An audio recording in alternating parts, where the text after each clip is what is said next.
Welcome to another episode of the Fantasy Basketball PH podcast. Enjoy the show. Fantasy Basketball PH. Put your money where your mouth is. At ibang talakayan kaya tara halika. Fantasy Basketball PH ang bida. Fantasy Basketball PH. Ang numero unong basketball patasya ng Pinas. Fantasy Basketball PH. Dito mapag-uusapan mga ballers na likas. Fantasy Basketball PH. Put your money where your mouth is. Iba't ibang talakayan kaya tara halika. Fantasy Basketball PH ang bida. Na ito'y magsisilbing daungan sa mga hilig na ang basketball ay mapag-usapan. Kasama si Papi Ray, madami kang matututunan gaya ng strategy, analysis sa kaganapan. Pag-uusapan ang DFS, roto head to head, buy low, sell high, add, draft and trade, magic puno at iba pang transaction sa laro. Lahat dito'y tatalakayin kayo, wag na lumayo. Bida dito yung mga player na magaling kumamada, mala Nikola Jokic at Victor Wembanyama. Yung mga hustle na player like Russell and Dillon at iba pa ay dito natin pwedeng makonsume. Let's talk about NPBL, UAAP and PBA together with NCAA and NBA. At sa lahat ng mga nangungopya ka ng literal, sa aking mga content di rin kayo magtatagal. Ayan na nga. Okay. Welcome to our first episode ng ating Season 5. Tama ba? Season 5 na tayo. Episode 204.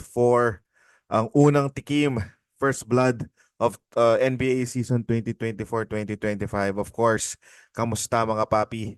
I'm your host and also the owner of Fantasy Basketball PH Podcast, ang numero unong fantasy basketball podcast ng Pinas.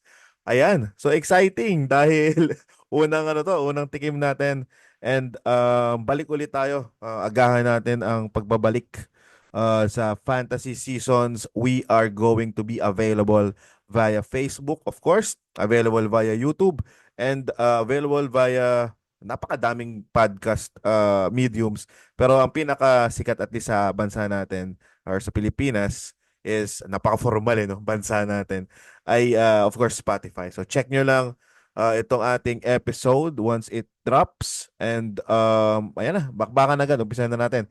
Na-miss ko kayong lahat. Na-miss ko ang fantasy basketball. Feeling ko na-miss nyo din. And mamaya, I'm recording this umaga ng Webes. Mamaya mag-uumpisa na rin yung Yahoo Mock Draft and pagkikreate ng leagues sa Yahoo by 3 p.m. So yun yung pagpapalit ng time zone for PST at sa atin naman sa Philippine time 3 p.m. ngayon. Okay.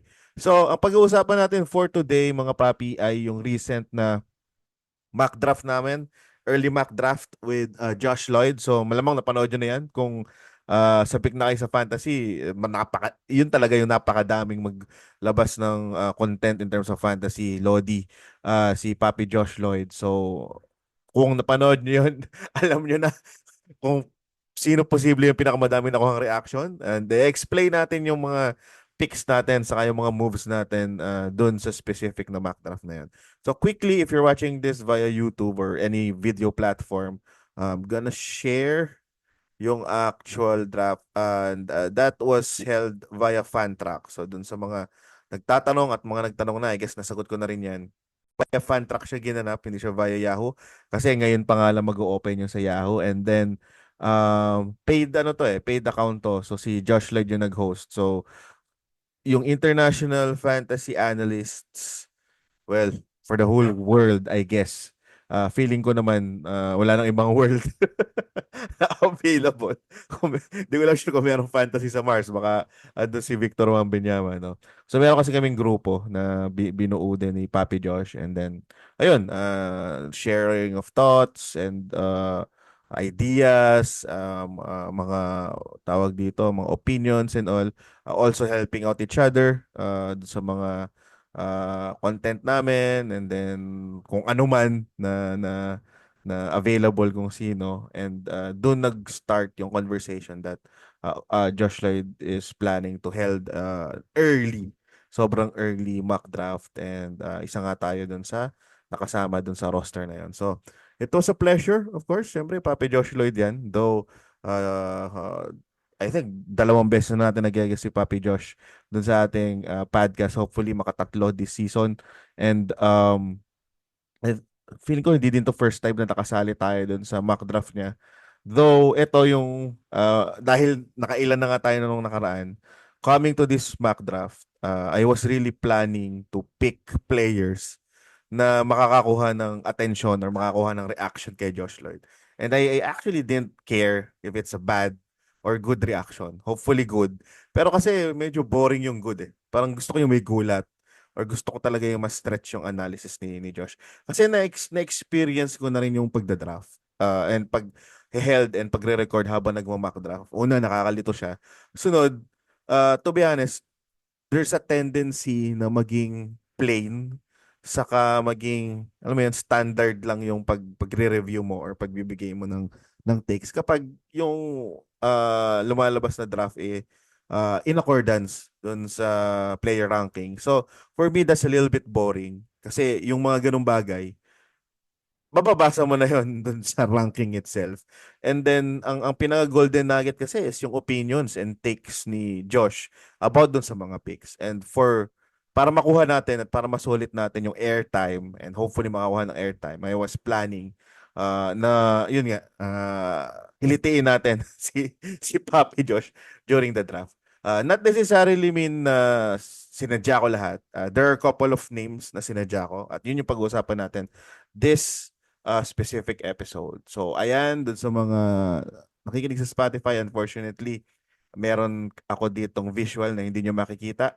Pero i-explore ko eh. Alam ko yung Spotify ngayon may video na rin eh. So, checkin natin yan. Though, baka initially dahil wala pa akong time to check that, at least for this episode, audio muna. Gagawin ko namang full of adjectives puno ng kulay yung ating audio recording para ma-visualize nyo din yung draft. Plus, i-attach natin yung actual drafts dun sa pag-upload natin at pagpapost natin itong episode na to. Ayan. Okay. So, umpisa na natin. Round 1. Feeling ko ito yung medyo ito yung medyo importante. Couple of rounds initially. Kasi ito na yung maghuhulma nung mismong mga teams natin eh. So, this also gives us an information wherein ano yung perception ng mga fantasy analysts based on the performance of these players last season plus yung projected or expected nila. And umpisahan natin doon sa first pick. So, feeling ko hindi naman nakakagulat na either si Victor Wembanyama or si Nikola Jokic. So, knowing Dan Bestpris, shoutout kay Papi Dan, kilala talaga siya to really draft safer and older players. So, hindi ako nagulat na si Nikola Jokic yung pipiliin niya. If you're gonna ask me, si Victor Wembanyama ba yung trip ko or si Nikola Jokic, para sa akin, either of the two. Depende sa preference, depende sa laki ng liga, and then depende sa personality mo bilang GM. Majority kasi ng mga fantasy analysts, ang suggestion lagi at ang opinion nila is, syempre, it kind of like pushes towards Willie. Which is true naman. Totoo naman talaga yon. Nandito tayo lahat at nakikinig tayo ng mga episodes ng kung saan-saan at kung kaninong fantasy contents and spaces para manalo tayo. Pero ako kasi personally gusto ko pa rin i-enjoy eh. Ako kasi kaya ako na in love saka kaya ako nagustuhan yung fantasy basketball kasi nagkaroon tayo ng opportunity to be creative and be an NBA GM via playing fantasy basketball. Parang combination siya ng being coach and fantasy GM. And kung alam mo yun, kukulungin ko yung sarili ko doon sa usual traditional means of preparing and assessing fantasy basketball without putting my own flavor, hindi ako nag-enjoy eh. So, I don't suggest for you to do that kasi kanya-kanya naman tayo ng trip. Pero gusto ko lang i-explain ano yung flavor ko. And going back to Dan Best, siya kasi, and majority of the fantasy analysts dito, syempre, by the book yan. Though may mga iilan talaga dito, nakakilala ko din, na alam ko na they're actually putting flavors dun sa mga pick nila. And that's actually the reason why masaya yung ganito eh. And masayang makinig ng iba-ibang takes. Kasi yun naman talaga yung purpose eh. Meron kang sariling perspective mo as a fantasy GM. Malamang yung iba dyan na nakikinig, mas magagaling pa dito sa mga fantasy analyst na to. Mas matatagal pa, mas madami pang winnings per season. And respeto natin lahat yun. Meron ding mga bago. Meron ding hindi pa sanay sa paglalaro ng fantasy basketball. End of the day, ang importansya lang yan, i-compare mo yung pananaw mo at experience mo versus yung pananaw ng iba. Kasi baka may matutunan ka at some point. O kaya, baka may mali ka ng ginagawa, hindi ka lang aware. Kung may tama ka namang ginagawa, edi okay. Kasi so everybody happy, di ba? Win-win talaga siya. And again, yan. Pasakali ko lang yan kasi feeling ko yun yung nakukulangan ako eh. Minsan kasi rekta na eh. Rektang, ay, ito na talaga, ito yung draft namin, ito yung mock draft. Gusto kong lagyan kasi ng story behind. Uh, kaya tayo nag enjoy to actually play fantasy basketball. Kasi there's a story in our mind na, uy, ako yung GM, ito yung diskarte ko. Of course, gusto nating manalo. Pero again, reminding everyone, it really depends sa preference. We can only assume and project to some extent pero wala talaga diyan kami kakayahan na alam mo, ma-project 100% accurate yung mga bagay-bagay. Malapit lang doon at naniniwala ako na majority kayong nakikinig. Alam nyo na yan eh. Malamang yung iba eh, hindi lang kayo aware. Kailangan lang i-emphasize or reiterate. Okay, going back, Dan Best Breeze, Nikola Jokic. Wala namang question dyan. Sunod si Mike Kate Catron na Victor Wembanyama. So, dun sa mga nagtataka, uy, bakit ang laki ng jump ni Victor Wembanyama? Actually, si Victor Wembanyama, etong si Nikola Jokic nga per game, hindi siya yung number 1 player last season eh. So, to end last season, yung per game natin, si Joel Embiid actually yung number 1 player. Well, na-injury nga lang kasi siya, kaya imposibleng paging number 1 pick siya. Followed by SGA and then Nikola Jokic. So, Nikola Jokic yung third ended last year's season as the third rank per game player based on Basketball Monster ranking. Ngayon, bakit umangat si Nikola Jokic? Kasi hindi mo naman din come on, hindi ka naman magpapas kay Nikola Jokic sa 1 or 2. Plus, there's also an additional upside kahit papaano kay Jokic this season kasi hindi na kasing lakas yung lineup nila sa Denver Nuggets in comparison to the last couple of seasons. So for me, there's an incentive for him to play more and get more usage or get more stats na alam naman natin kaya yung ibigay this season. So I get it. Victor Wembanyama on the other hand ended last season as rank number 7. Again, based on BBM to. So si Victor Wembanyama kaya siya nag-jump sa number 2 kasi number 7 na agad siya as rookie in a system wherein nag-aagawan pa sila sa usage. As in, hindi pa si Victor Wembanyama yung focal point. Nakikipaglandian pa si Jeremy Sohan, si Keldon Johnson, di ba? So, with that said, with CP3 around, and now that the whole team, Pop, is going to be clear about the goal to really put the ball in the hands of Victor Wembanyama. And yun nga, yung CP3, bukod sa magaling na point guard, maybe hindi na kasing bata ng dati, but it doesn't matter. Ang importansya ni CP3 doon, merong additional coaching mind sa loob that can establish everything that's happening on the floor. May mananaway, kumbaga na parang, uy, pasa mo yan. Or, ito yung tamang play dyan. So, for me, that's the purpose of CP3. And those changes sa team dynamics ng Spurs is gonna make a difference. So, rightfully so, it's gonna be Victor Wembanyama. Plus, kung ikukumpara mo yung upside ni Nikola Jokic at Victor Wembanyama, I think si Victor has more upside. Kasi si Nikola Jokic, we know what he can bring to the table. Si Victor Wembanyama, alien to eh. Hindi pa natin alam eh. Yun nga lang, with upside comes also a risk. 'Di ba? Pero lahat naman kasi may risk. So it's just a matter of, yun nga, preference saka kung hanggang saan yung tolerable para sa'yo. So, gusto ko lang i-emphasize to kasi napansin ko nung mga nakaraang perspective episode ng mga fantasy analysts sa kanya-kanya nilang mga podcast, hindi masyado na-highlight tong dalawang to. Parang pinasadasan lang. Ako gusto ko magbabad dito. Yung iba na napasadasan na nila, yun naman ang hindi ko bababadan kasi feeling ko straightforward naman. Saka nanood or nakapakinig naman, na naman kayo ng mga episodes nila. Of course, Josh Lloyd, pinik niya, Luka Doncic. Ito si Matty G. Ang pinili niya is SGA. Scott Keller, ang pinili naman niya si Anthony Davis. Sabi nung ilan, masyadong maaga. Anthony Davis actually finished number 4 din last year. And I think he's gonna be healthier.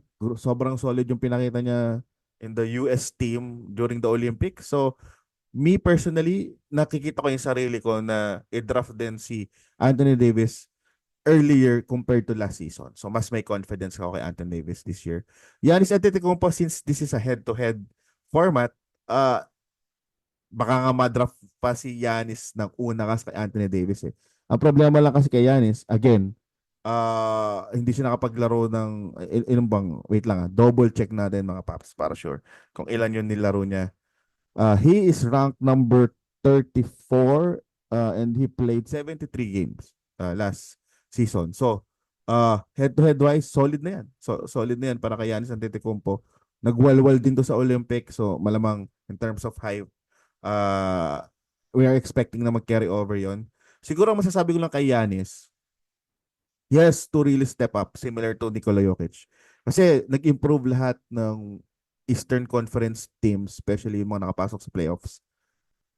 Plus, wala namang changes sa Milwaukee Bucks. So for them to succeed is going to be because of him, because Damian Lillard finally meshes with him as the new dynamic duo.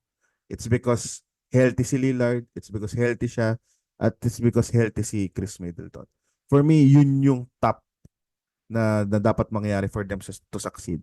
So fantasy-wise, health plus usage plus better plays equals good draft. So I can see na itong si Giannis Antetokounmpo is gonna flirt within the top 5 for head-to-head formats.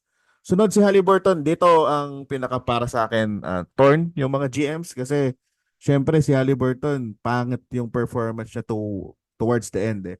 Sobrang quality yung before All-Star, almost top 3 yung ranking niya nung stretch na yon. Pero after All-Star, nawala eh. Even during the playoffs, hindi consistent yung nakukuha natin kay Tyrese Haliburton. So ang tanong, ano ba yung makikita may expect natin kay Tyrese Haliburton, di ba? Yun naman usually yung question eh. Alin doon? Kasi extremes yung nangyari. Isa lang yung hindi natin matatanggi, of course. Anong rank siya nag-end up to last season? So per game, he actually ended up number 10. So despite combination of yun nga, hindi okay na performance plus okay na performance, nag-end up pa rin siya ng number 10 eh. So, that's promising for me. I think the fact na mahirap makakuha ng efficient guard that can almost do it all, maybe lesser points, pero massive assist na scarce to some extent and in most every format, I guess.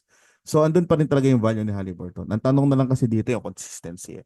So, in-expect ko na may mga maiilang at hindi i-draft si Haliburton as early as this. Dinap siya ni Alex Baruta. Personal take, I think I'm fine with this pick. Kung ako yung pick ni Alex, I might do the same. Baka maghali din ako dito just because tinitingnan ko yung second round, kaya kong bawiin eh. So, okay lang ako dito.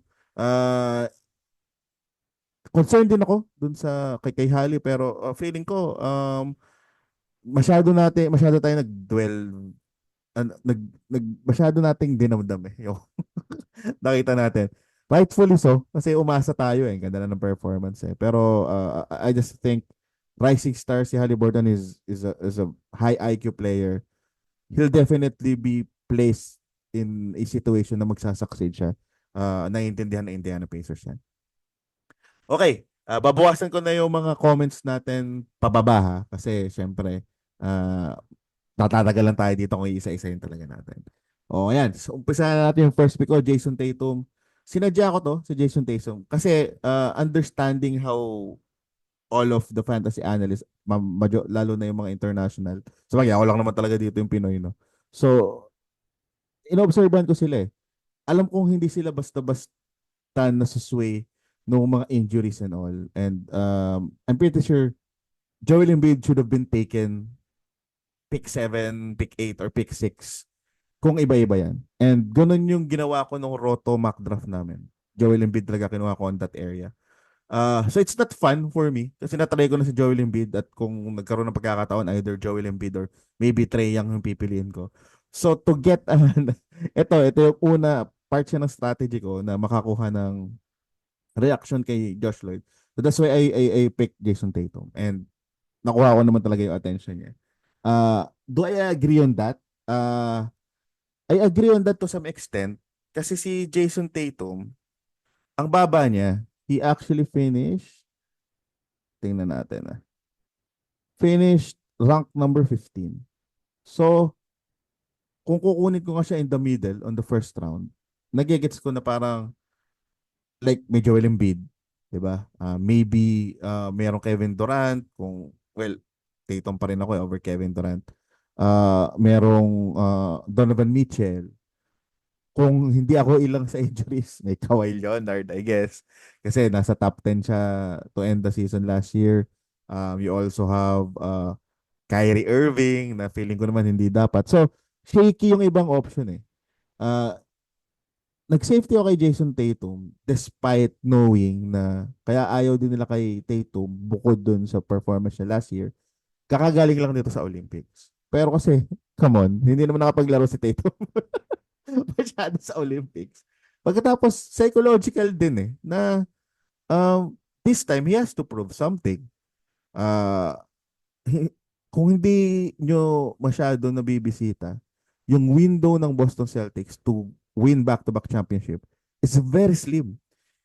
Based on dun sa bagong ruling ng NBA, especially yung second tawag dito. Basta yung nag ma-manage or ensure na hindi basta-basta makakapaggastos ng malaki ang bawat team. Second apron, yun. It won't allow teams specifically katulad ng Boston Celtics to hold those players for the long term. As in, ang alam ko, by next year, imposible nilang mabuo ulit yung team na to eh. Kaya nga ngayong season na to, wala masyadong galawan eh. Kasi tinodo na nila. So, that could be a motivation. Hindi ko masasabing true yun. Pero ako, personal, yun yung iniisip ko. Additionally, yun nga, feeling ko naman di siya napagod sa Olympics. Plus, ang dami niyang na-miss out eh. Hindi din siya nanalo ng finals MVP. 'Di ba? So, pati doon sa Eastern Conference. So, yun. Yun yung concern ko dito. I do believe na Jason Tatum once more. So, hindi ako natatakot na draft si Jason Tatum. He played 74 games.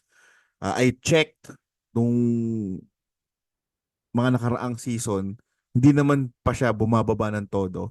And he actually gives you decent stats. Parang boring basic pick siya kasi generic yung nabibigay niya. As in, hindi pala generic. Across the board yung binibigay niya. Wala, in terms of head-to-head, wala siyang hindi siya big assist guy, hindi siya big points guy. So, ayan, I'm still fine. Para sa akin, it is what it is. At this area, yun nga eh, feeling ko it's either Joel Embiid or Trae Young yung heavy hitter ko na, ay, yun na lang, tapat yun na lang. Pero, nakakuha tayo na reaction kay Josh Lloyd. Target done, di ba? Task done. Masaya ako doon. I don't know, kayo ba mga paps? Comment nyo na lang siguro doon sa ipopost natin kung trip nyo yung Jason Tatum na pick. I think hindi naman siya big of a deal compared doon sa ibang mga picks dito. Okay, next natin, Adam Stock, Joel Embiid. Straightforward naman. Medyo napasadasan ko na siya kanina. Siguro mas i-explain ko yung Joel Embiid pick doon sa Roto episode natin kasi Embiid ang ano ko doon, ang main man ko. Si Rafael, ang dinraft dito si Kevin Durant, Valve Adam King, Trae Young. And then si Karan, ang pinili niya si Stephen Curry. So si Stephen Curry, dun sa projection ng iba, bumaba talaga siya. Kasi last year, ang ranking niya ended up number 23. So grabe, pang second round, di ba? Pero Steph Curry is still Steph Curry. Wala nang ibang gagawa sa GSW. So, ang tanong na lang kasi niyan kaya ba talaga ng GSW? Pero come to think of it, because in a sense, medyo mediocre team ang GSW in comparison sa mga heavy hitters ng playoffs. Uh, it's kind of like a good thing pagdating na sa fantasy. Kasi alam mong kailangan nila si Stephen Curry to step up. Ang catch na lang kasi dyan kapag talaga nagtatalo sila. So, then it's going to be troublesome. Pero I doubt. Imposibleng tapusin ni Stephen Curry yung last couple of years niya na hindi i-goal ng Golden State na at least lagi silang nasa playoffs. Though again, I'm pointing out, they are in that area sa mga mediocre teams kasi nga just because of the roster. Donovan Mitchell, ito, maraming may gusto dyan. Sabi ko nga kanina, nabanggit ko yung name ni Donovan Mitchell kasi he ended up number 8 last season. So, na feeling ko ano siya, mahihila siya dahil 55 games lang tinatapos niya. Pero, for me, end of first round or ito, unang pick sa second round, okay na okay ako doon kay Donovan Mitchell. Kung magiging conservative ako, baka kunin ko siya towards the end, like pick 10 to 12 ng first round. But I'm also confident na si Donovan Mitchell is gonna actually provide value this year. Hindi naman siya ganun ka injury prone. Aside last year. Pero yun nga yung injury prone until you're not. So kanya-kanyang ano na lang to, basahan. Domantas Sabonis ang nakakuha ng MVP vote last year. Uh, ang tanong ko na lang kasi kay Domantas Sabonis is yung ano yung magiging impact ni DeMar DeRozan. So, it's going to be something to watch out. I still think makukuha niya yung usual niyang usage. Pero hindi maitatago na magkakaroon ng impact yun. Kasi hindi naman siya katulad ng blank paper na parang, oy, dadagdag ko lang si DeMar DeRozan. It's gonna change the dynamics of the team. Diba? Yung shift ng role at yung play style ni Harrison Barnes na I would assume yun talaga yung big usage na nawala sa Kings na mapapalitan ni DeMar DeRozan is completely different. So abangan natin yan and that's the reason why meron preseason. So still mahirap pa rin makakuha ng double-double guy who plays a lot of games every year and especially sa big man position. So, totally makes sense. Wala namang kaso dyan. Anthony Edwards, medyo yung mga fantasy analysts not totally all in for him to be picked early second round. Ako, ang point ko lang kasi dito talaga, in this area, preference lang yan eh. Wala eh. Ang draft kasi, may number ka eh. So, feeling ko, you have an option to choose kung ano yung available. Pero technically, in terms of tires, so pag hinati mo siya per tire, feeling ko within the same tire din siya. So, not big of a deal para sa akin. Hindi ako ganun ka lenient pagdating doon. Wag lang yung sobrang laki ng difference. Ito kasi si Anton Edwards, just to explain kung bakit talaga hindi ganun ka all in yung mga fantasy analysts kanya. In fairness, he finished number 37 kasi last season. And it's a season na almost yun na yun eh. Parang feeling ko wala din naman changes sa Minnesota Timberwolves. So yung mga magiging stats for him to really push and lock down yung early value niya sa fantasy, it's a little bit hard because it's about percentages. It's about consistently getting steals and defense. So, nagigets ko din talaga yung mga fantasy analysts why. Though, it's also putting the consideration na bata-bata itong si Anthony Edwards and he played 79 games. And that's like the 10th or 9th category. Well, 10th category pala sa usual standard format. Lalo na dun sa mga GMs or dun sa mga taong nag-draft nung mga Lamelo Ball last year or Joel Embiid. So, masakit sa kanila yon, yung mga injury prone. So, para sa kanila, despite Anthony Edwards finishing number 37, kung maglalaro naman siya ng madami So, alam mo yun, why not? Alam naman natin na he's the future, hype, andyan na yan. So, ako, okay lang sa akin. Yun nga lang, at the end of the day, if you're keen about the value, He finished number 37. And for him to be a top fantasy player, there's a lot of challenging stats and challenging aspects of the game na kailangan niyang i-improve. And that's the reason why ganun yung reaction ng mga fantasy analysts. Specifically si Josh Lloyd. So, just to explain. Devin Booker, fine with this. Possibly lesser assist, pero percentages andyan, scoring andyan. Scottie Barnes ang pinili ko, sumunod. Kung hindi na-injury si Scottie Barnes, I do believe sobrang solid nung last season niya. And there's no changes dun sa Toronto Raptors. For me, among the bad teams, I kind of think na mas trusted itong si Scottie Barnes to be an exciting draft this season. Would I change this? Ako kasi, part nung strategy ko dito sa mock draft na to, kahit papano. Una, sana wala akong ginagawa na hindi nangyari. Kasi nagluluto ako nito. Na mali ako ng computation ng time zone. Yung aking anak, shoutout kay Zohan dun sa anak ko. Pang umaga kasi siya. So, inabutan ako ng pagluluto ko ng baon, yung mga ganong stuff. Kasi 5 a.m. yung draft pala. So, nakakainis kasi manti-mantiga pa yung kamay ko. So, initially may plano ako. So, ngayon, dahil hindi ako sanay sa fan tracks, on top of my head, kung ano yung gusto kong pag-usapan, na gusto ko din makuha yung take ni Josh Lloyd about it, sinushoot ko. Diba? So, parang this isn't like a team na bubuuin ko for me. Kumbaga, hindi ito yung full take ko. Pero, kumbaga, gusto kong maging Robin dun sa dynamic ng episode. Gusto kong mahila yung dynamics by putting players na feeling ko maganda pag-usapan. Though, hindi naman ito napansin ni Josh Lloyd. Fine lang sa kanya si Scottie Barnes. Next was LaMelo Ball. Ito actually, yung pinag-iisipan ko. Itong tatlong magkakasunod. LaMelo Ball, Chet Holmgren, saka Scottie Barnes. Harden, pwede talaga na ganito kaaga. Pero feeling ko, umay na ako kay Harden eh. Alam kong pag-uusapan, mababanggit na ni Josh Lloyd yan. Atabs niya yan eh.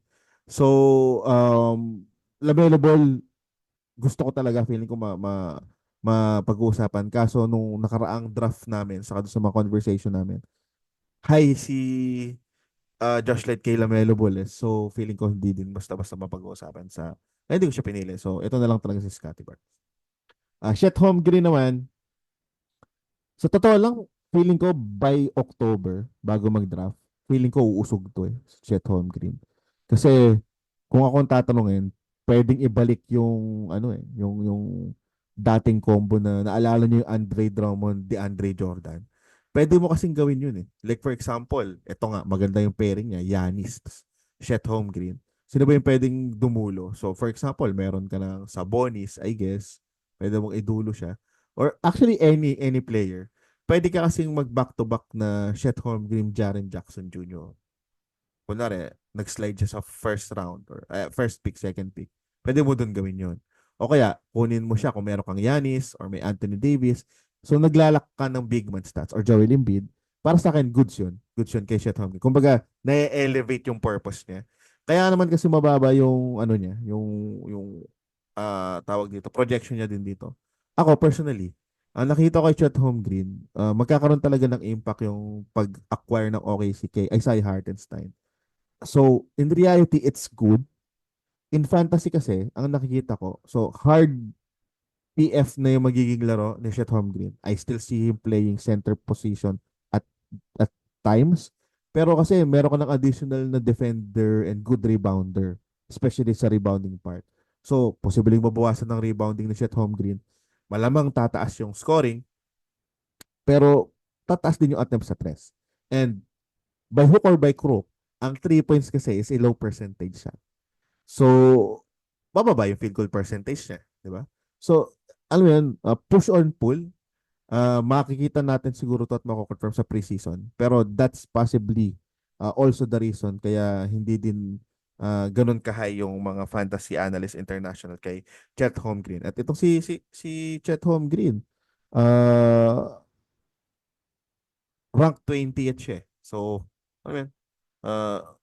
Feeling ko kung yun nga kung madiding bababa yung projection niya, hindi medyo ibababa dapat siguro mga end of the second round. Ako again, Uulitin ko. At this area, it's basically the same tire. So, no problem with. So, dito na ako mag-uumpisa. Nababasahin na lang. Pipili na lang tayo na pwede pag-usapan kasi para sa akin yung mga una talaga yung medyo crucial. Again, Scott Keller, James Harden ang pinik niya. Totally fine. Kawhi Leonard, Matty G. Um, maybe ako personally, hindi dito. Nakikita ko yung motivation din kung bakit okay pa din i-pick si Kawhi Leonard. Well-rested naman siya. 100% healthy daw. Plus also, ako yung hidden dyan is business eh. Medyo business-minded din si Kawhi Leonard and there's a reason kaya na-extend siya ng solid sa LA Clippers. And they badly need a star dahil bago yung stadium nila. So, yung mga ganyang off-the-court angles, kino-consider ko din yan. Does it necessarily mean na yun yung final verdict ko kung bakit ganito yung assessment ko? I-consider lang din dapat natin yan. Kasi nga, yun nga eh. Ako kasi, kung ang tingin ng iba, fantasy is about stats. Hindi eh. Fantasy nga eh. So, feeling ko, there's a lot more to it. That's the backbone, yung stats. Pero there's a lot more to it. And for me, considering yung mga ganong takes na, yun nga, motivation, business-wise, kasi kailangan ng star ng, ng LA Clippers for their new and probably the best stadium in all of NBA. So, yeah, I see myself picking Kawhi Leonard. Not early as this. Siguro third or early fourth kung sakali sana mag-slide. Pero, why not? Okay lang naman sa akin kay Kawhi. Depende din sa liga. Siguro kung ano to, high stakes. Tapos, alam kong competitive. Baka hindi. Baka hindi. Anyways, malalaman natin yan. Guys, MacDoff pa lang to. Let's not be too serious about it. This is guide kung ano yung perspective ng mga so-called fantasy analysts. Pero this is just MacDoff. So enjoy muna tayo. Same take kay Kyrie Irving. Low-key number 8 player last season. So solid. LBJ. Guys, kahit na mediocre team ang LA Lakers, kung hindi makakatapat ng LA Lakers ang Denver, feeling ko may chance sila. Hindi mag-champ. Feeling ko naman hindi pa ganun level. Medyo mabigat yung dadaanan nila. Feeling ko makakuha ng higher seed kung in terms of pathway towards at least maybe Western Conference Finals. So, yun. Malay natin. Pero parang dito matanda to si LBJ. So solid pick pa rin dito. May isipin mo, Victor Wembanyama to si LBJ. Dame Lillard, for me, up for tawag dito, bounce back season. Itong si Damian Lillard. Itong Lauri Markkanen, yung iba nagtataka, no, kung bakit Lauri Markkanen, na narinig ko dun sa mga episodes nila. Hindi ko natapos lahat. Pero kumbaga, nung binabrowse ko lang. Ako kasi hindi ako nagtataka kahit na medyo bata si Markkanen sa usual picks ni Dan Besbris. Kasi malakas sa roto at madaming roto league si Dan Besbris talaga eh. Yun talaga yung forte niya eh. And I think Lauri Markkanen is one of the best, non-first rounder roto player. So ako, hindi ako nagulat doon sa pick ni Dan Besbris. Though, sa head-to-head, and again, looking at aspects dun sa motivation and team dynamics, kailangan mong pag-isipan kung naniniwala ka na hindi basta-basta papaupuin ng Utah Jazz si Lauri Markkanen. Kasi there's a reason kaya sobrang daming maagang picks at nagte-trade ng Utah Jazz. They wanted to really build for the future. Probably Cooper Flag. So, SF tayo dito kay Lauri Markkanen. Jalen Bronson, impact ni Mikal ang question dito. Yung iba nagtataka bakit di siya second round, pero dito naman kasi early third eh. So nothing big. Fred VanVleet, Josh likes FVV. Not all of the fantasy analysts sa iba kong early mock draft nagsa-slide siya to the fourth round eh. So value yun. Pero again, si Fred VanVleet finished last season despite feeling ko more of like visual assessment. Hindi siya ganun katunog last year. Parang it's about expectation versus reality. Pero in terms of fantasy and per game, he finished number 17. So hindi ko din nagigets kung bakit low yung mga tao kay Fred VanVleet. So okay lang ako dyan, Fred VanVleet. Triple J na last year pinag-aagawan sa first round. Ngayon third rounder na siya. I think he's gonna have a better season. So okay lang naman dyan. Wala pa ako nakikitang something different, followed by Paul George, and then you have Tyrese Maxey by Yahoos at si Titus, Daniel Titus, Dan Titus ang name niya. And then Jalen Johnson by Alex Baruta. Ito yung nag-aalangan ako, to be honest. Parang pinag-iisipan kong i-pick siya. Though, actually, noong time na to, ano na ako ngarag na ako kasi hindi ako sanay sa Fantrax, tapos naka-cellphone lang ako. Tapos puro mantika nga yung kamay ko. So ako talaga, kung ano yung top of the crop, yun na yung pinipili ko. Nasa plano ko kunin si Jalen Johnson, pero I was planning to pick him around round 5. Pero based, again, that's the reason why we watch and check out yung perspective ng mga fantasy analysts and other content creators. Because makuha natin yung consensus. So high yung mga tao kay Jalen Johnson. Yan yung na-confirm ko. So I think it's higher than my perspective kasi ako yung projection ko sa kanya is naglalaro sa 5th round eh. Ito as early as 4th round wala na siya. So ito yung mga dapat i-take note. Mako-confirm natin yan kasi magbubukas na ang mock draft mamaya. Ako pinili ko si Spicy P. Ay, mali pala. Dalagpasan ko pala siya. Sorry guys. So, Alfred Sengun pala. Third round pa lang pala tayo. Pinili ko si Karl Anthony Towns. Hindi ko alam kasi ako, para sa akin solid pick to. Feeling ko nga nag-slide siya. Si Josh Lloyd agrees with me. Pero si Dan Besbris hindi. Parang para sa kanya nga, hindi na daw babalik sa dati si Karl Anthony Towns. Well, of course. Kaya nga na siya third round na siya kasi dati number 1 siya. Pero kung magsislide pa siya ng third round, like fourth round, sobrang value na naman nun. I just think yung what he offers is something that actually is hindi naman tawag dito, hindi naman siya what do you call that? Unicorn kasi marami nang gumagawa nun. Pero kasi si Towns as is parang medyo pagkakatiwalaan ko siya eh. Oo, naka 62 games lang siya. Pero nakita natin kung gaano ka-valuable si Karl Anthony Towns sa Minnesota Timberwolves. And he also improved. So, despite ending up as the number 44th player last season na medyo mababa dito, magbibigay ako ng room for improvement. Plus, it's gonna be healthier. Plus, nawala si Slow-Mo. So, alam mo yun, for me, he should be more, he should play more and expand yung role niya with all of the things he learned during the playoffs. So, ako sakto lang dito. Hindi ko sure kung bakit hate nila yung ni Dan Besbris yung pick na to. Bama Adebayo fine, De'Aaron Fox fine. Cade Cunningham is going to be interesting. Parang ayoko mag-draft lang Detroit Pistons player. Pero kasi nakailang seasons na si Cade Cunningham eh. At some point, yung potential niya, kasi solid talaga si Cade Cunningham eh. Mag-turnover. Hindi na tumutunog yung yan. So, yun. Feeling ko kung ipapat mo yung turnover, it's not a question. Pero masakit kasi yung turnover ni Cade Cunningham. Yun lang yung masasabi ko. Potential is there. I'm not sure if this is the year again for Adam King. Siya yung pumili. Finished last season number 82. So, personally, I won't take him at third round.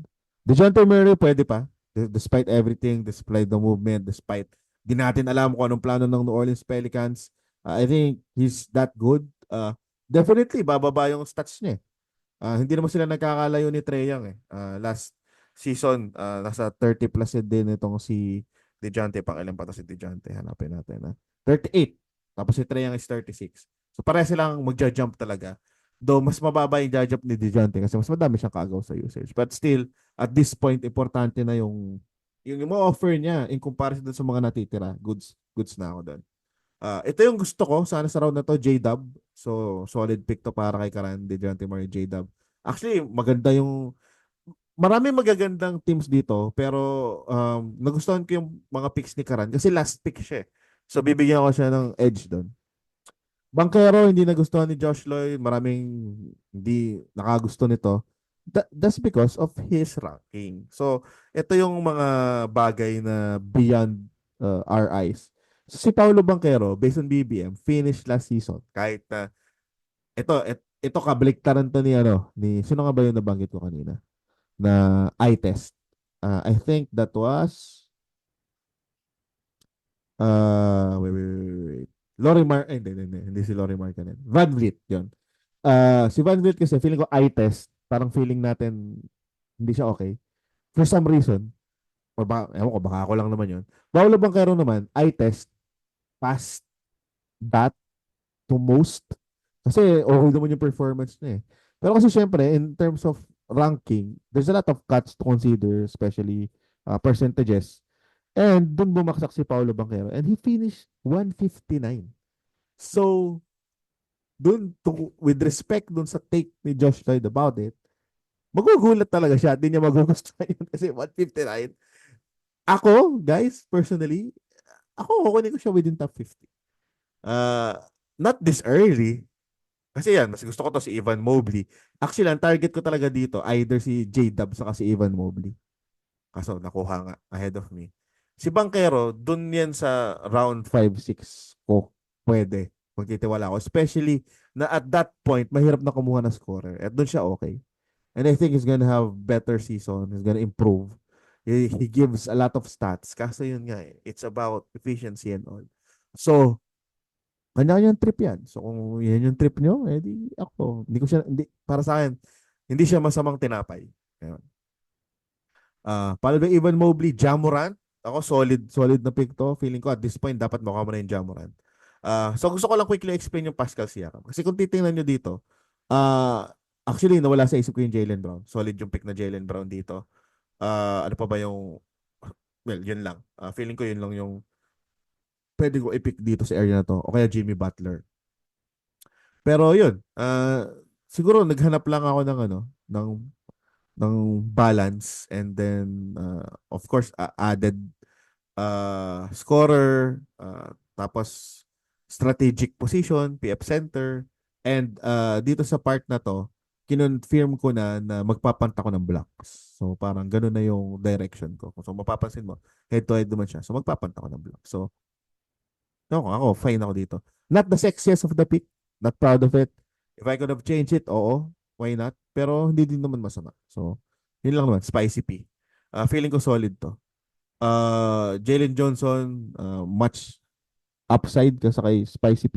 So, hindi ko pa alam. Titingnan natin doon sa mga susunod na linggo kung mabebenta sa akin yung Jalen Johnson.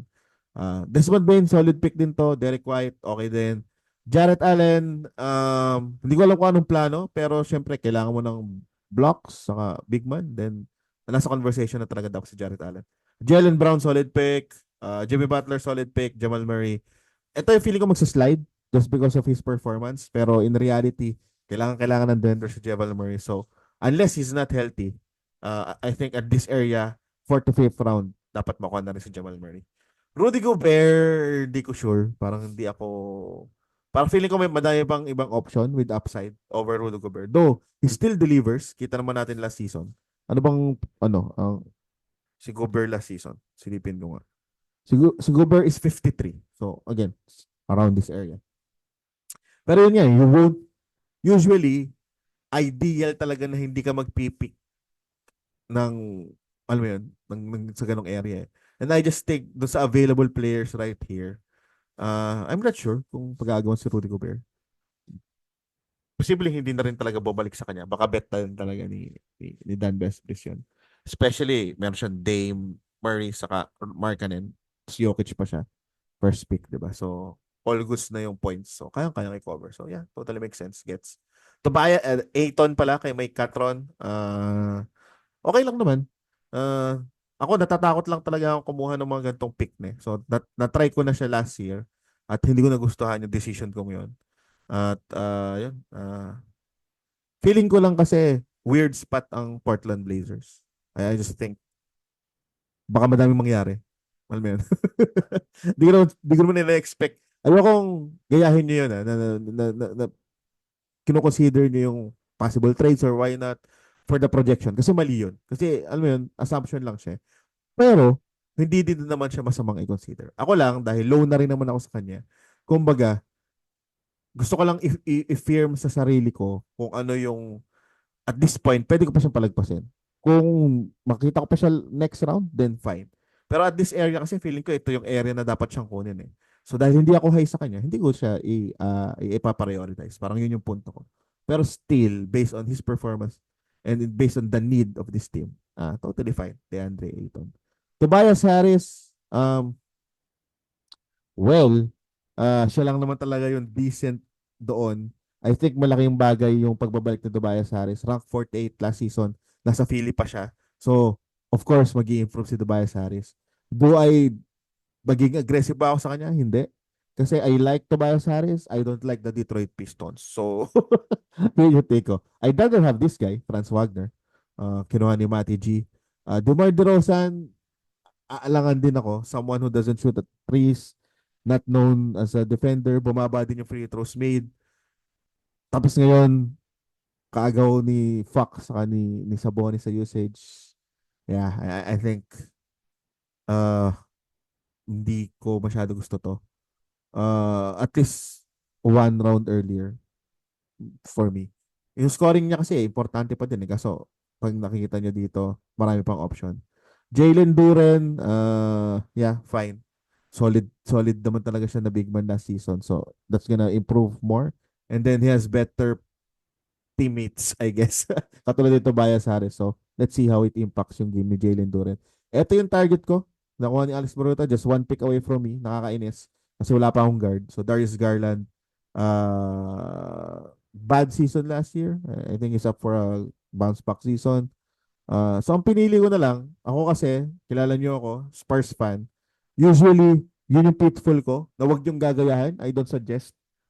At most of the time, feeling ko talaga, nagkakaroon ako ng urge lagi na kahit pa paano makakuha ng Spurs na player.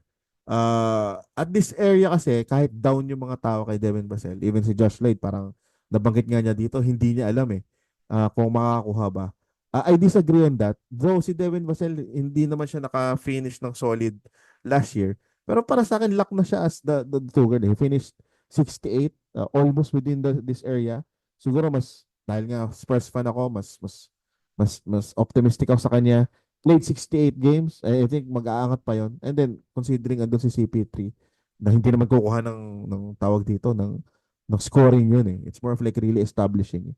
And I think, kung tatanungin ako, if I'm gonna rank all the Spurs players, top 2 si Wembanyama sa kasi Vassell. So, I'm happy with this pick. This could be pick sa turn, pero dahil nga Spurs fan ako, gusto ko na siyang kunin. Feeling ko, alam mo yun, feeling ko talaga, ayoko hindi ko siya makuha. Lalo na first mock draft pagkatapos. Wala. Personality ko lang flavor. Again, I'm not, if I'm gonna look at it logically, I would agree na medyo maaga to para kay Devin Vassell. But then again, I'm happy with this pick. Ayan. Gusto ko lang i-point out yun.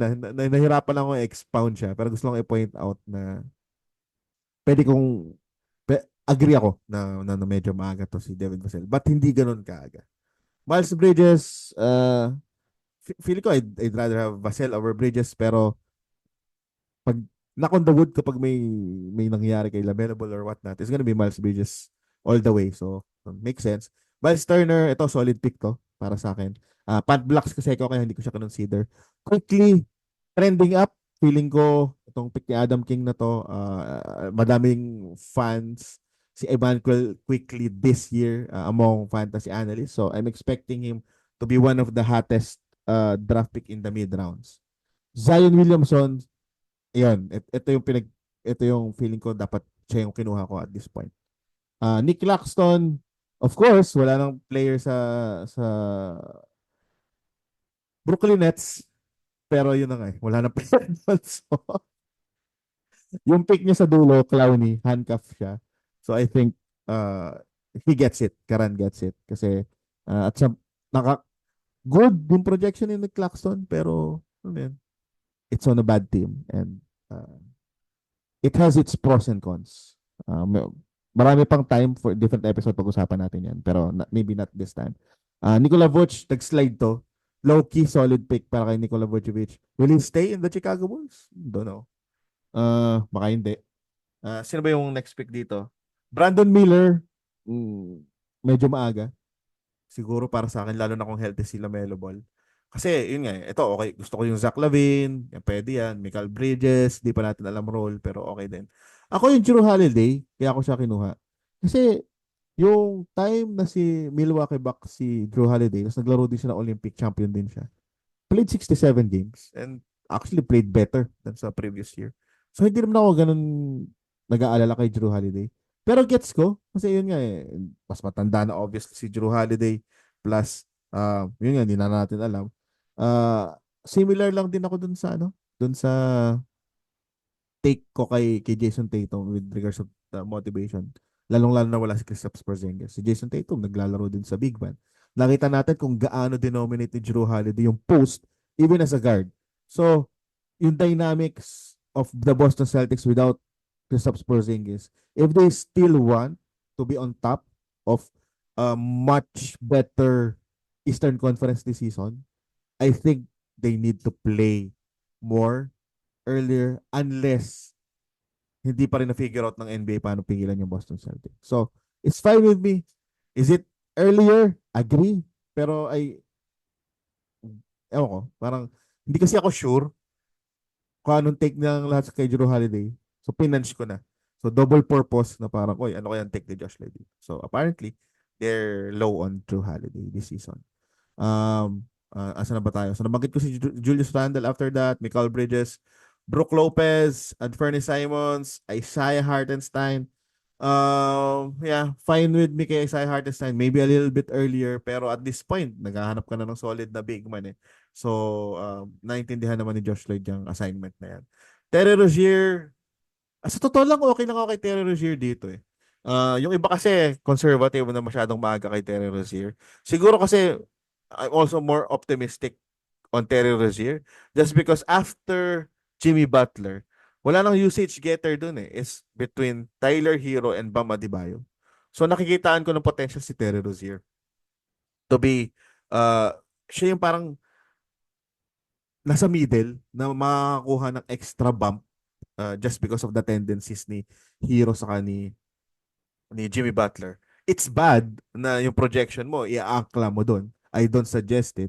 Pero gets ko kung bakit siya na-pick dito. Mark Williams, solid big man whenever healthy. So, gets ko din naman yan. And then, yun, dahil nga mahilig sa matatanda si Dan Bedspries, kinuha si Bradley Beal. Of course, at this point kasi nasa kalahatian na tayo ng draft eh. I think yung katulad ni Bradley Beal who can actually score and used to be a better fantasy player, meron na talaga siyang value for me. So, eto na yung run na yun na nagkakaubusan na ng mga value. So, usually, eto na yung mga nag-slide dahil sa performances last year, dahil sa injury or whatnot. So, mapapansin nyo dito, parang sucks. Kumaga, sakto lang ng mga player can go up or can go down. So, papunta na kasi tayo transitioning to more of upside picks eh. So, ito na yun. Last, na to, parang huling hibla. So, wala naman ako nakita kakaiba dito eh. So, you have Keegan Murray, you have Josh Giddey, Kyle Kuzma, CJ McCollum, Jabari Smith, Brandon Ingram. Ito Kobe White, auto-pick pala to sa akin.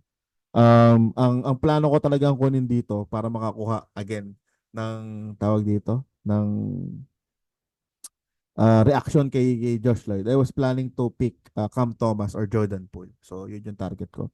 Pero parang feeling ko, same tire lang naman sila ni Kobe White. So, kasi na auto-pick, no, dumating na ata yung service dyan ng anak ko. Nalimutan ko na. Nag-chat yung mga tao na, kung papalitan ko pa yung auto-pick. Kasi yun yung maganda sa Fantrax eh. Kaso, di ko na pinapalitan dahil hindi ko din nabasa. So, ayun. So, ito pala yung gusto kong i-highlight dito na may isang auto-pick ako. Wala namang kaso. Again, mock draft lang naman to. Jalen Suggs, high potential. Maganda yung performance. Pero, let's see how it works. Kasi without Markelle Fultz, I think is gonna play that point guard-ish role dahil magdodos na si KCP eh. So let's see. Uh, a very very solid source of steals plus more. And then you have here ito yung medyo maaga talaga. Si Kabayan Jalen Green. I think points leagues okay lang. Pero kasi yun nga eh. Scoring lang yun na provide niya. Feeling ko fluke yung mga defensive stats niya last season. I might be wrong. Pero kasi meron sila kasing defensive role players eh. Injured nga lang si Tari Eason nun. Pero you have Tari Eason and then you have Amen Thompson. So, medyo nakakaduda yun. Scoring, alam natin yung score siya. Kasi minsan inconsistent pa yung percentages. So, yeah, medyo maaga nga to si Jalen Green dito. OG Anunoby, okay lang para sa akin. Definitely not the OG Anunoby we knew back in the Toronto Raptors era. Pero kailangan ng New York Knicks si OG Anunoby. Not sure kung aalalayan nila si OG, pero kung healthy yan, knowing Tibbs, ibababa ni Tibbs yan. Jordan Poole, solid. Sabi ko nga, ito yung, ano tawag dito, kino-consider ko doon sa pick ko sana. Gusto ko ba yun? Or gagawin ko lang ba siya para makakuha ng reaction and further analysis kay Josh Lloyd during that draft? Half-half. Kasi on the other side of it, kailangan ko ng scorer eh. Parang naghahanap ako ng scoring punch. And feeling ko naman may natutunan si Jordan Poole dun sa mga nangyari sa kanya. And among upside players like Cam Thomas and sino ba may mga na-pick dito ng mga scorer. Ayun ko, si Jonathan Kuminga. Feeling ko mas ay may upside and mas may upside si Jordan Poole. Saka mas okay yung role niya sa Washington Wizards. Kasi, like for example, si Cam Thomas. Ang problema ko kasi kay Cam Thomas, wala siyang kasama dun eh. So yes, in terms of skill-wise and what we saw last season, it seems like Cam Thomas is better than Jordan. But you have to consider na Washington Wizards got better to some extent. They have now a good big man in Jonas Valanciunas. Meron sila Alex Sarr na, alam mo yun, additional na in a sense improvement. So much better set of players, and we all knew what Jordan Poole can do if he plays with better players. So yun lang yung naisip ko dito. Pero yeah, I like this pick by Karan. Jordan Poole, Tyler Hero, almost the same expectation for those two. Cam Thomas, hindi umabot sa akin. Yun na talaga yung kukunin ko sana dito kung next slide. TM3, nakuha na. Amen Thompson, medyo maaga. Ito, isa doon sa nagulat ako na, kasi, ano pa ako eh, wala pa ako dun sa 100% focus eh. Kaya nung nakuha si Amen Thompson, actually nagduda ako. Akala ko, ito na ba yun? Pilihan na ba na ng upside pick? Pero hindi pa pala. Saka nakita ko si MPJ available. So, kinuha ko na si MPJ. Hindi ko siya target. Nakita ko lang na andun siya. So, feeling ko, among doon sa mga option, parang siya yung swak sa gusto ko mangyari. I need rebounds, additional threats. So, ayun. Followed by Nurkic, Austin Reeves. Feeling ko, mas bagay sa akin yung Austin Reeves dito sa pick na to. Kasi kailangan ko din ng additional assist. Kinukuha ko yung assist ko sa forwards. Wala pa talaga akong legit na guard aside from Jrue Holiday. So, could have been Austin Reeves instead, siguro. You have next pick, Alex Caruso or D'Angelo Russell. Pwede ko palang maging option yan. Jakob Poeltl, solid pick. John Collins, okay. Jonathan Kuminga, well, scoring, I guess. Okay naman. Ito, yung next kong target this round. Hindi ko ina-expect na maaga makukuha. Jonas Valanciunas. Feeling ko, ano siya, upside pick siya this year. Kasi, alam mo naman natin yung kayang gawin ni Jonas Valanciunas. He was flirting top 50 back in the Toronto Raptors era na wala siyang kaagaw. So, ngayon na siya lang yung solid big man sa Washington Wizards. I'm expecting better things from Jonas Valanciunas. The only question there is, maglalagi ba siya sa Washington Wizards? Kasi maganda yung kontrata niya, and knowing na tanking ang Washington Wizards, let's see. Pero high ako kay Jonas Valanciunas this season.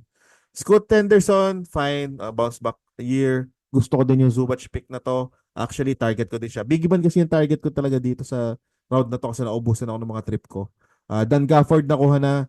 Walker Kessler nakuha na. Herb Jones, feeling ko medyo maaga, especially crowded ngayon sa New Orleans Pelicans. Unless kailangan mo na steal. Chris Middleton, isa to doon sa naagaw. So nung nakuha na yung mga big man na gusto ko, dahil punt blocks ako, ang gusto ko lang talaga dito na big man si Valanciunas sa si Zubac. Nalimutan ko si Kessler. Ngayon na alam ko na. And yun yung value ng pagmamock drop. So ngayon, nare-remind ka na, ay, pwede palang kunin to at this area.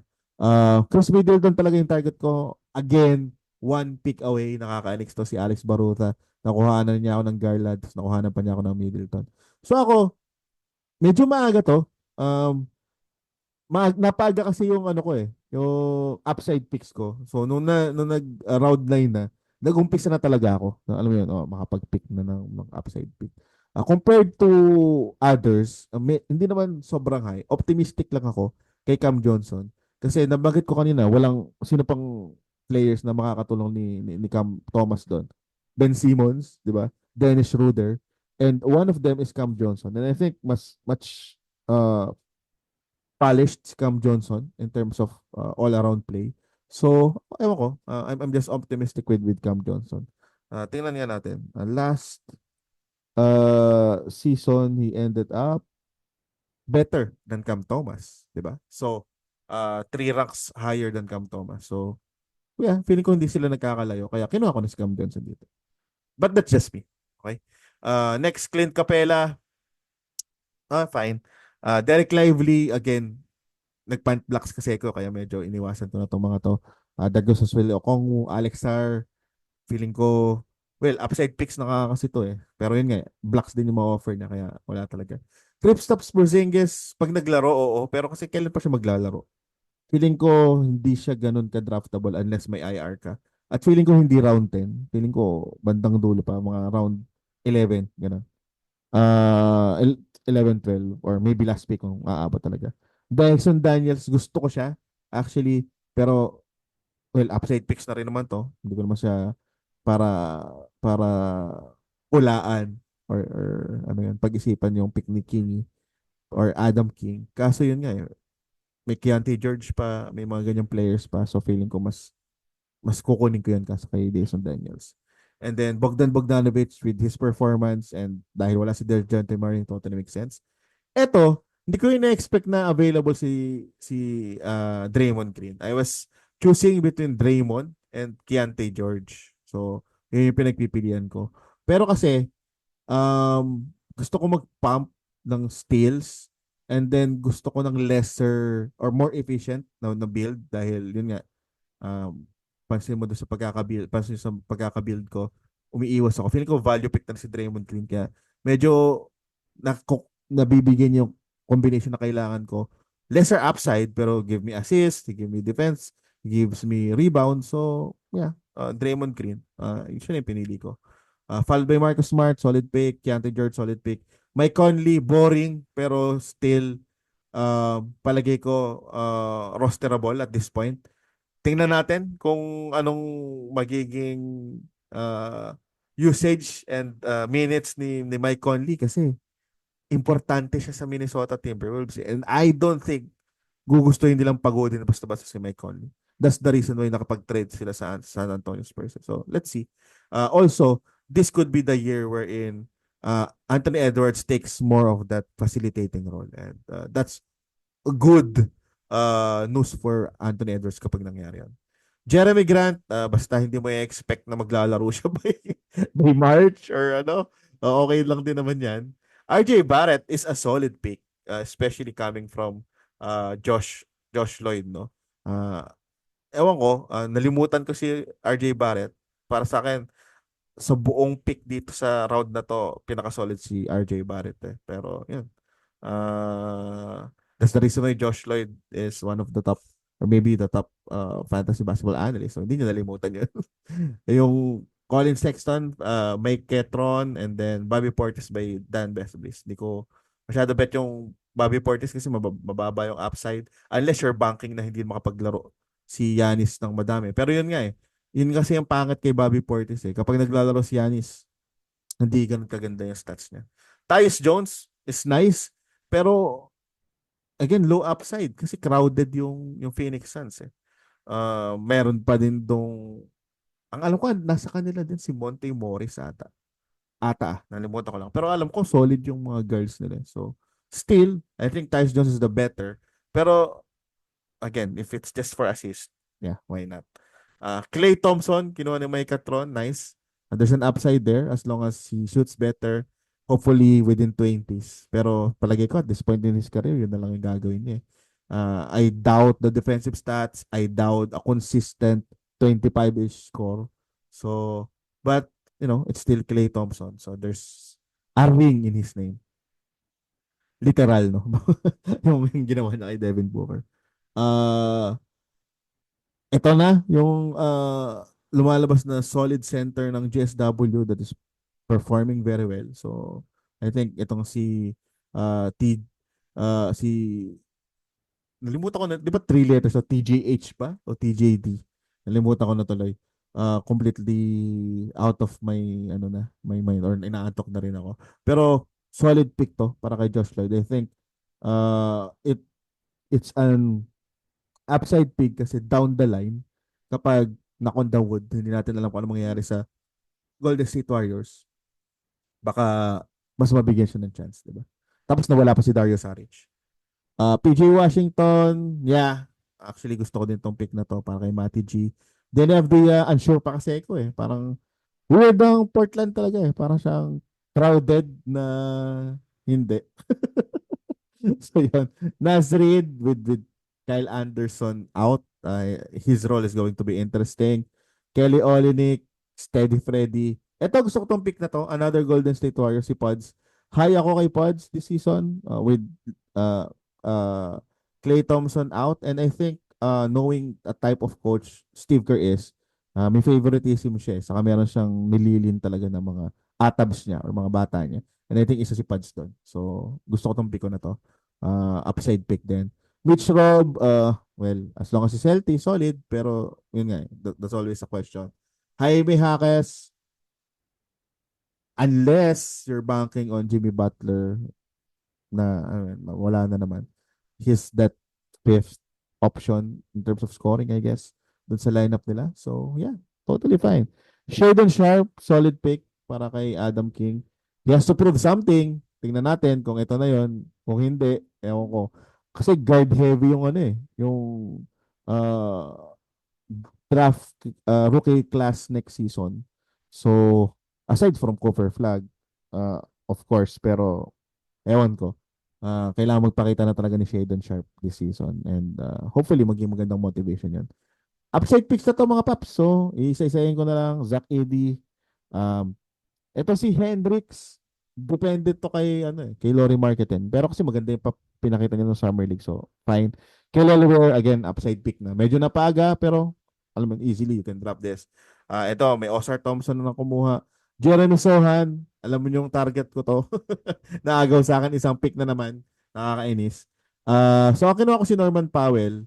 Bakit ba si Norman Powell? Actually, ito ata yung medyo, hindi kasi ako sanay sa fan track. So, aaminin ko, nasa queue ko siya. Tapos dahil nalilito na ako, parang pinag-iisipan ko naagaw kasi sa akin si Jeremy Sohan. Sabi ko, ang aga naman para kay Stephon Castle. Nag-Norman Powell na rin ako. Nasa queue ko lang siya. Tapos wala. Actually, yung explanation ko, nasa queue ko siya. Feeling ko dapat pang last pick ko siya. Pero, feeling ko lang gusto kong sugulan dahil wala. Consistent si Norman Powell eh. So, feeling ko, in terms of scoring, out of these guys, isa siya doon sa option. Nagigets ko yung take ni Josh Lloyd dito na wala siyang upside in comparison sa Jaden Ivey. Pero yung floor naman niya kasi solid. So, okay pa rin. Masaya pa rin naman ako sa Norman Powell pick ko dito. Jaden Ivey, fine. Sana makakuha siya ng time pero mas crowded ngayon ng Detroit. Andrew Nembhard, goods ako dito. Kay Andrew Nembhard. He's being praised, surprisingly, by actual players. Na solid talaga siya na player. So, kailangan lang talaga niya ng playing time. Pero hindi niya makukuha yun hanggat andyan si si Tyrese Haliburton. But with his performance, I think good minutes yung makukuha niya. And he has that ability to provide stats. So again, I'm praising non-Titus here. Solid pick by Andrew Nembhard. Al Horford, maybe. habang wala si Kristaps Porzingis. Pero hindi naman siya si LeBron James eh. So, ewan. Not the sexiest pick, pero does make sense na kailangan ma-drop si Al Horford, especially with Kristaps Porzingis out. He's gonna be rosterable. 100% sure. Gary Trent, parang kapalitan to ni Malik Beasley. So, probably better because gonna get more steals, I would assume. So, yeah, at this point, okay naman siya. Shooter, Malik Monk, solid pick by Josh Lloyd. Hindi ko alam, feeling ko siya talaga yung pinakatatama ni DeMar DeRozan eh. Pero yun nga, 6 man pa rin naman siya. So he has a big role sa Sacramento Kings. So at this point, solid pick. Dante DiVincenzo, almost the same role. KCP, medyo hindi ko trip this season. Pero he's gonna get a lot of snipes. That's for sure. Dennis Schroeder, para sa akin, solid din to. At this point, lalo na kailangan mo ng guard. Si Von Castle, siya dapat yung last pick ko. Actually. So nung nag-move away ako dahil meron na nga akong Devin Vassell, tapos hindi ko nakuha yung Sohan. Ilalas pick ko sana siya kaso nakuha na siya dito. Si Matkovic, potential na running big man ng New Orleans Pelicans. Feeling ko lang kasi upside-wise gets ko kung bakit may allure, kung bakit may hype siya. Ang akin lang talaga kasi situational, how would it work between him and Zion Williamson? Na andyan na si DeJounte Murray. Feeling ko kasi before it could work kasi mas mahawa ka ni Zion Williamson yung bola. Pero you have CJ back, you have Zion Williamson, you have DeJounte, and then andun pa si Brandon Ingram. I just think na they might end up going to a more traditional center. That's the reason why yung last pick ko dito is Daniel Tyus. So, but then again, upside pick. Understandable. Carrington naman, si Bob, na post ko na to, naniniwala ako sa batang to na at some point is gonna win the last couple of weeks ng fantasy playoffs. So, yeah. Oh. Pero as a roster player na i-hold mo starting of the season, baka wala pa siyang mayambag. Not sure kasi may Malcolm Brogdon eh. Klingan, not sure kasi nga yun nga meron kang tawag dito DeAndre Ayton pero upside pick, fine. Aaron Gordon, solid pick. Boring pero solid. Malcolm Brogdon, gusto ko siya. Ito na naman yung pick ko na naagaw ni Alex Baruta kasi I was thinking madali kasi mamulot ng guard eh. So that's one. Kaya hindi ako masyado nag-aalala.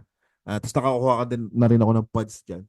So, sayang lang kasi madami ako nakukuha ni na Alex Baruta sa ni Adam Stock. Katabi ko pa. Zachary Ricochet, upside pick lang. Alam mo yun, wala na ako maisip. Pumili na lang ako niyan. Naunahan na ako sa mga rookie gusto ko eh. Reed Shepard, yeah. Mga upside pick na rin to, Josh Hart. Wala naman ako nakita. Anthony Melton, Ben Simmons. Ben Simmons is interesting just because walang player sa tawag dito sa Brooklyn Nets. If given a chance, I would have drafted him as well.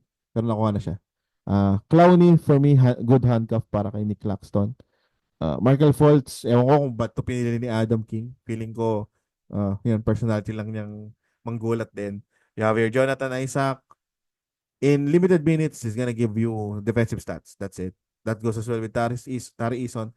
Daniel Tyus, wala lang. Gusto ko lang kontrahin yung Matkovic ni.